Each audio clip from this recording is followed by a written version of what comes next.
Welcome to Action on Pain, a podcast dedicated to highlighting the significant efforts underway in Canada to address chronic pain. By presenting perspectives from individuals who live with pain, researchers, clinicians, and other stakeholders, we explore various impacts on people's lives and the initiatives, research endeavors, and the committed professionals working to effect meaningful change.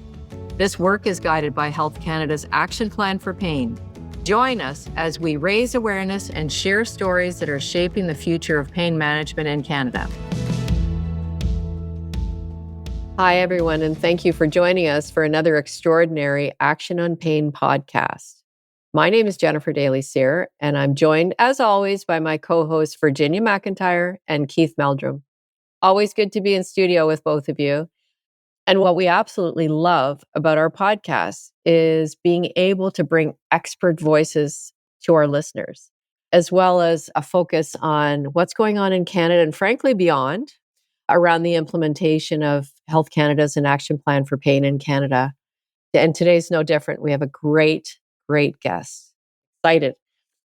Imagine managing pain differently, looking beyond the symptoms of pain and truly looking at the whole person, the biopsychosocial approach to managing pain.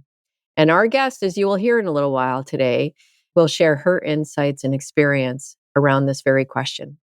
Over to you, Keith. Great. Yeah, thanks, Jen. It's always a pleasure to be with you guys in the studio. And I love these sessions because I always go away with a wealth more of knowledge. And I get more from this than I think we realized I would. So excited to have our guest with us today, and I can't wait to get into this here in a moment. Thanks, Keith. And I'm Virginia McIntyre, joining from Nova Scotia, and our guest is joining from Newfoundland. And I am very excited to bring, like Jennifer said, this expert voice to the table because this is someone I've personally known now for a few years. So today we have the pleasure to have Dr. Lydia Hatcher join us. So Dr. Hatcher graduated with an MD from Memorial University of Newfoundland and has been certified with the College of Family Physicians of Canada, the Canadian College of Health Service Executives, and has a diploma with the Canadian Academy of Pain Management. She has a specialty in pain management and psychotherapy with a focus on the biopsychosocial approach, and worked with civilians and military veterans. Dr. Hatcher is the president of the Canadian Academy of Pain Management and is a member of the Canadian Pain Society and the International Association for the Study of Pain. She has given almost 400 lectures in pain management to both national and international audience and has been a medical inspector in both Ontario and Newfoundland and Labrador for the regulatory colleges. Wow. Mm-hmm. Dr. Hatcher is an associate clinical professor of family medicine at McMaster University, working at the DeGroote Pain Clinic, and is currently clinical associate professor at Memorial University. Her specific areas of interest are in education and pain management without the use of medication where possible. Wow. So welcome, Dr. Hatcher, to joining us today. This is amazing. Mm-hmm. Thank you so much for asking me. I look forward to our discussion. So I get to start off. So we know that there are pockets of excellence across the country in health professional education. So I'm wondering if you could tell us about the Canadian Academy of Pain Management and what they are doing to support clinical care in this area that aligns with Health Canada's Action Plan for Pain, especially around Goal 3. Goal 3 is about people living with pain and health professionals, so they have the knowledge and skills and education supports to appropriately access the pain management based on their population needs. So if you can help us with that, that's a big sentence. That would be great. So the Canadian Academy of Pain Management has been around for over 30 years at least. Started by Dr. Eldon Tunks, who is a psychiatrist who specialized in chronic pain at McMaster University. And I became a member way back and did my credentialing course a few years later when I was practicing at that point in Newfoundland, and got more and more involved, got on the board of directors. And then when Eldon decided to retire a few years ago, he asked if I would take over as president. And after a lot of back and forth, I agreed to do that. And why did I agree? And why do I think the Canadian Academy of Pain Management is so important? Because it's all about education. And it's about educating a number of groups of clinicians and patients. And so the Academy has, as part of its goal, educating not only medical doctors, but all allied health professionals. And that can be people as diverse as chiropractors, occupational therapists, pharmacists, psychologists, and any other specialty nurses that you can think of. And we've run this course in a variety of different venues over the years. And people can, if they choose, write a credentialing course, which is just a sort of a short exam, having done a credentialing course in advanced pain management. And assuming that they pass the exam, they then can have that DEC APM after their name. And every 5 years, they have to re-credential by either doing the credentialing course again or something thereof, or 100 hours of medical education in the field of pain management. To become a member, you actually have to have had some previous work in pain management and have some references so that we know that what we're doing is educating people who truly have an interest in a biopsychosocial approach to pain management. So that's kind of what the Academy does. And we've recognized over the years that the patient voice has become really, really important. And so we've brought in people, Virginia, like yourself, and Lynn Cooper and others, to ask us to sort of bring your voices to that. And we have not done as much education of patients as I would like, but those of us who are part of the Academy do multiple lectures in a variety of venues to patient populations. Specifically with myself, I've done a lot with Veterans Affairs, with OSISS, which is their sort of crisis intervention for veterans. I've done some lectures, Virginia, for the People in Pain Network, and as of many of the people on the board. So that's how we see ourselves at this point reaching out. And when we've talked about other ways to reach out, but we also try and have those voices when we are presenting our credentialing course or webinars, to have patient presentations as part of that. So I think that sort of is where we upped our game a little bit in the last few years. We do have monthly webinars for most months of the year. And and we've now developed a LinkedIn presence, which of course anybody can join that who has an interest. We're going to be starting an Instagram page. We don't have a Facebook page, but we're going to do an Instagram page following our credentialing course, which is excitingly enough is going to be given in Mexico in February to allow people to get out of the winter in Canada for a week or so. Do you need any patient voices on that one? I'm just asking. We're hoping Virginia is going to be able to sign in. I asked her to come to Mexico. Yeah. And the other thing, that we've tried to incorporate with our CAPM is the lived experience of members with pain. And so from a personal perspective, I've had both knees replaced. I actually had to stop working at De Groot in 2022, partly because and I know people can't see, but with my dislocations of my joints in my hand, with my arthritis, giving injections became so painful. So, and I think some of us who are like Eldon, who are older members, will bring that sort of, we experience this ourselves approach. So all of that contributes to why I think our organization has a really special place. The other thing I'll mention about CAPM is we have two universities, University of Alberta and McGill, that also run pain programs for physicians and allied health groups that have an alignment with CAPM so that people can do their courses and then do the credentialing course and become members. Fabulous. I just love how you have everybody. You have this education for clinicians, for patients, but not only for them, by clinicians and patients. Like you said, I have been at the table and I have spoken to the organization, and I like that. It seems to be a really nice integration. And, correct me if I'm wrong, but this is growing, isn't it? This patient inclusion is growing as speakers, as sitting at the table with you.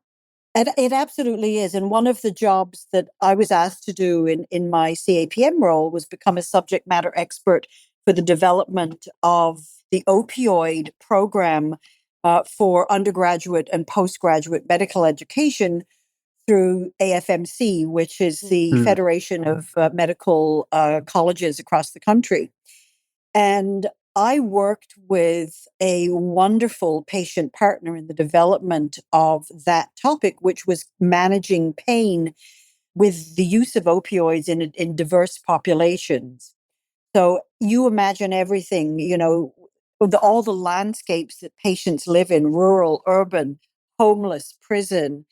With a patient, Catherine LeMay, she would not mind me saying that, who has the lived experience.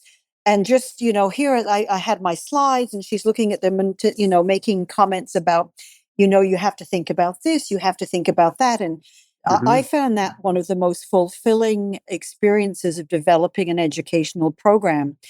And that's when I came back to CAPM and I said, we have to start doing this with all our programs. The same with McMaster. I said, we can't develop education programs without having patient voices with us That's so as part of that. that's just fantastic. And I heard you saying earlier that you've upped your game with respect to Mhm. involving that patient voice. I love the fact that you referred to it in terms of upping the game and also incorporating that lens of your own members who are living with pain like yourself and being able Mhm. to how that affects your own work.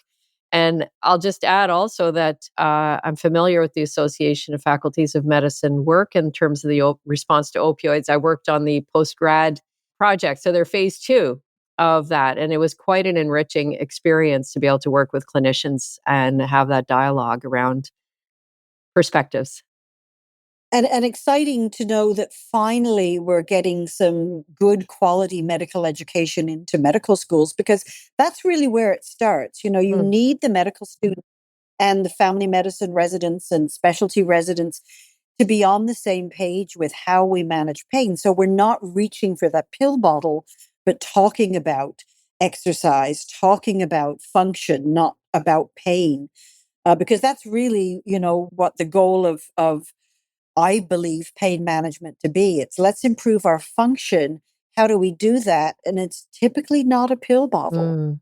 And the research is so much more clear now than it was when I started in practice. And I'm the first one to admit I drank the Kool-Aid back in the 80s and 90s of just start opioids and Mhm. keep going to as high as you want until the pain is gone. And boy, did we learn the hard way how wrong that was. But here we are. Here we are. It's exciting to hear what you're doing because what one of the things that Canada is missing, and this might be in other countries as well, is a truly sort of pan Canadian baked in every medical school sort of these fundamentals. And what you're talking about here with not only medicine but the other allied health, this is the cornerstone of education that's missing when it comes to pain. And you've hit the nail on the head. I think I speak for my colleagues here when I say it is about regaining function.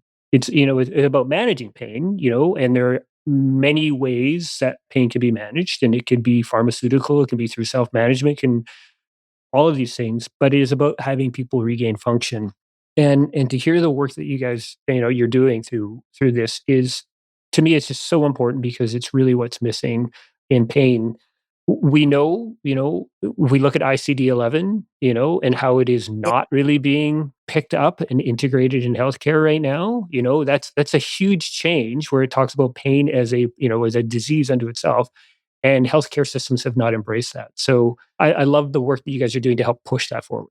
And it's so exciting to see Action on Pain saying we've got to move to start incorporating the ICD-11 because it makes so much more sense. And I think that's part of how you get organizations like the Federation of Medical Colleges to push for the faculties to start incorporating this and not sort of, with family medicine, we tried for over a decade to have pain seen as a needed topic. They used to have this 100 topics.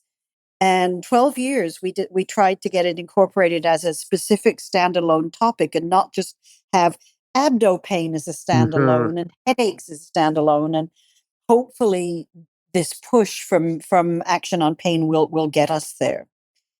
Yeah, it's to change topic a little bit and come back to functionality though. I joke with all of my patients when I see them. Well, no, let me start a little earlier. When I see a patient, I'll always after I've done my history and physical, I'll say, so let's talk about your goals. What is it that you want to do Mhm. that you're not able to do now? Because that's really where it starts. You Mhm. need to know what the patient's goals are. And then through those goals is how you're going to start to improve what their functionality needs to be. Right. I love that. Yeah. So I think that's for me is the most important. And that's how I ended up getting into what I would call the biopsychosocial approach, because for some people the goal is to get back to work. And that's absolutely where we want people. We want people back to work. Mhm. But what if that isn't an option? What if you are now in a wheelchair and work isn't something that's capable? So what is it you want to do? And sometimes for people it's I want to be able to socialize. I want to be able to do this, that, or the other thing. I had a patient I saw, he said, you know what I really want to do? I want to be able to dance at my daughter's wedding. Aw, Oh, yeah. yeah. And that was his goal. And so he was having a lot of trouble walking, balance, that type of thing. And so, when you've got the beauty of working in a an interdisciplinary program like McMaster Pain Clinic, we have that luxury of me saying, okay, we're going to give you kinesiology. We're going to have you see our occupational therapist. We can do some counseling with you to talk about some of the things that you're feeling blue and upset about. And you know what? He was able to go to one of the local dance studios after we'd worked with him for a while, and he got to dance at his daughter's wedding. Isn't that wonderful? That That's Like, success you right can't, there. that's Yeah. It warms your heart. just Yeah. right? And absolutely. so that's the kind of approach I always take with my patients. What are their goals? And if their goals aren't reasonable, I'll have a discussion with them about why. So, another example, I had a patient who was a roofer. And Mm. he'd fallen off a roof, unfortunately, and had broken his back. And, his goal was to get back to roofing. And I said, well, I'm not sure that that's a goal that's really realistic for you because we've identified that climbing ladders, blah, blah, blah. And we worked through what else he could do and what Mhm. his interests were, what his capacity was, what his function was. And we're able to come to a place where he was able to work with his current employer to be in the field that he loved, but doing something that was safer for him. So again, it's all about that knowing what's out there and what's available. So, and I think it's difficult sometimes for allied health professionals, for patients, for doctors to have that time Mhm. to sort of Mhm. find out what the real issues are and what the goals are. You mentioned time, Lydia, and that is a real bugaboo of mine in terms of fully recognizing that is a health system thing, not an individual Right. practitioner's thing, but nonetheless trying to fit within that. And I have this crazy theory that if that time could be spent upfront more in the way that you're describing, understanding goals, understanding where someone is, what's in their backpack of life, that they can, that it would probably lessen time down the road required, maybe lessen a number of things. I'm just going to leave it at that because I, not being a physician, I can't state what that would be, but I just really believe that. So I appreciate beyond words that you're highlighting that in the way in which you approach it. I love that. And one of the things I teach when I'm teaching, especially when I'm teaching large groups of family doctors and residents, which I do frequently, is I say, the beauty that you have, and that's whether you're a physio or massage therapist, anybody who's seeing patients over time, you don't have to ask everything today. You don't have to Mm. do Right. everything today, but make sure you know what you need to do overall. Prioritize what's important for the patient, yes, and for you. And then bit by bit over time, you can do what I might do in an hour and a half with one patient. you can do that over time. And I think that's a really important message for people listening, is to know you don't have to get every bit of history today. You don't have to do everything that patient might need today. Again, it comes back to what's the goal for the now and identifying what's most important, because what's most important for the doctor might not be what's most important for the patient. And so coming to that common place, and that comes down to using things like SMART goals: specific, realistic, achievable, timely, and measurable. So, and you can do that with almost any goal, whether it's how far can I walk, whether it's quitting cigarettes, whether it's, weight loss. So there's all these different tools you can use that will allow you to do things in a sort of a small packages, but get to the final where you want to be with yourself and the patient. Lydia, I find this all interesting. And, I like that you're not just teaching your students. I mean, the Canadian Academy of Pain Management is teaching a lot of people. So how do people learn about it? How do you get the word out there that you're there? Like I said, it's been around 30 years. I had no idea, because this is incredible work. So how are we getting it out there? How do people know about you? Yeah, so that's actually really challenging. So we've tried to reach out, and I know it's no different for Pain Canada and all these other organizations to try and reach out to get to everybody you feel you need to. We ask other societies like the CPS, Canadian Pain Society, People in Pain Network, to help bring our program awareness out there. We've tried to do that through special interest groups with the College of Family Physicians, with our specialty colleagues as part of CAPM, through the Royal College. So we try and say, can you advertise these? Can you put a blurb out there? Can you do this? Sometimes it gets listened to, and sometimes we get no response. And that's part of the reason that we started to have a LinkedIn presence, and we're doing well with the LinkedIn. We're getting more and more followers, and and that type of thing. And again, one of our younger physicians suggested the Instagram, and he says, all of us are doing these Instagram things, and I'm like, yeah, I'm in. Hopefully, podcasts with action on pain will help as well. Yes. Yes.